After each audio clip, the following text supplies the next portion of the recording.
The U.S. election system is one of the most complex and studied electoral processes in the world.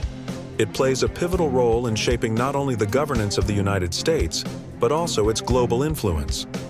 Understanding how U.S. elections work involves examining the various stages and systems involved, as well as some historical context. 1. The structure of U.S. elections. U.S. elections operate on multiple levels, including federal, state, and local. The two main types of federal elections are presidential and congressional elections. Presidential elections. The most widely recognized and contested elections are presidential elections, which occur every 4 years. The President of the United States is not directly elected by popular vote, but through an indirect system known as the Electoral College. The Electoral College consists of 538 electors, and to win the presidency, a candidate must secure a majority of at least 270 electoral votes. The number of electors each state has is equal to its number of members in Congress, senators plus representatives.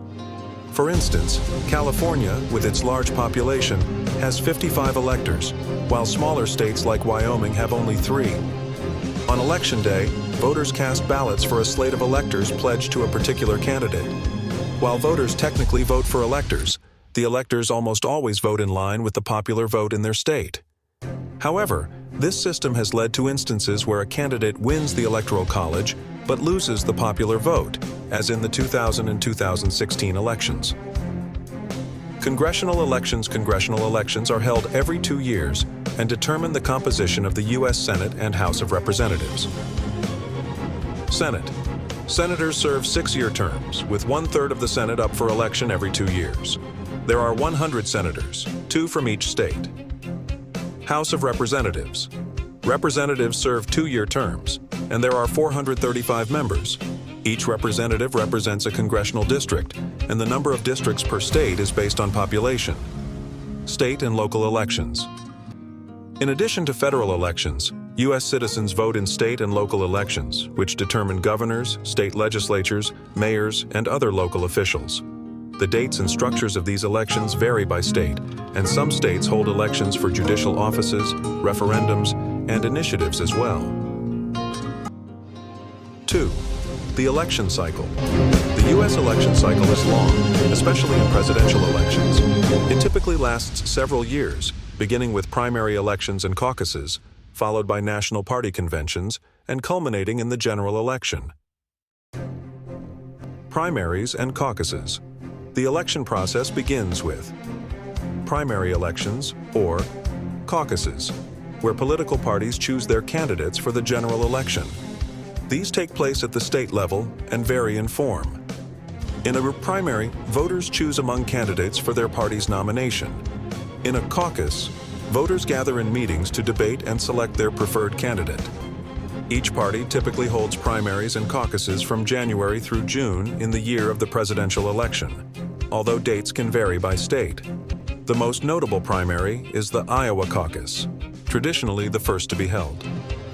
The New Hampshire primary is the first in a traditional primary format. These early contests can give momentum to candidates, especially those who perform better than expected. National conventions. After the primaries, each party holds a national convention to officially nominate their candidate for president. The convention serves as a celebration of the party and its platform, and is often a key moment in uniting the party behind a single candidate. The nominee then selects a vice presidential running mate. General election campaign. Once the major party candidates are decided, they embark on the general election campaign. The focus of this campaign is to win the popular vote, though winning swing states, states with no clear majority, becomes particularly important in securing electoral votes. Campaign strategies typically include rallies, advertisements, debates, and extensive use of social media. The Electoral College on Election Day, held on the first Tuesday after the first Monday in November, voters cast ballots for electors. The winner in each state generally receives all of the state's electoral votes, with the exceptions of Maine and Nebraska, which use a proportional system. After the election, the electors meet in December to cast their votes for president and vice president. The process of electing a president officially concludes when the votes of the Electoral College are counted in a joint session of Congress in January. If no candidate receives a majority of electoral votes, the election is decided by the House of Representatives, which selects the president from among the top 3 candidates. 3. The role of political parties. U.S. elections are largely dominated by 2 political parties, the Democratic Party and the Pro-PT, Republican Party. While there are minor parties such as the Libertarian Party and Green Party, they have historically had little impact on national elections. The political parties are crucial in organizing the election process, selecting candidates, and raising funds for campaigns. Each party has its own platform, which is essentially a set of policy positions on issues ranging from healthcare and education to foreign policy and climate change. The platform is developed through the party's national convention, where delegates from across the country come together to debate and adopt the official party stand. 4. Campaigns and funding elections in the U.S. are extremely costly, especially presidential elections. The campaign finance system allows individuals, political action committees, PACs, and super PACs to donate large sums of money to candidates and causes. However, since the Citizens United Supreme Court ruling in 2010, there has been a sharp increase in the influence of outside groups and wealthy donors. Candidates often spend their time raising funds through donor events, telethons, and online contributions. The massive spending is also evident in the form of advertisements on television, digital platforms, and social media. Political ads, including negative ads that attack opponents, are a staple of U.S. electoral campaigns. Voting and voter participation. Voter participation in the U.S. is relatively low compared to other developed nations.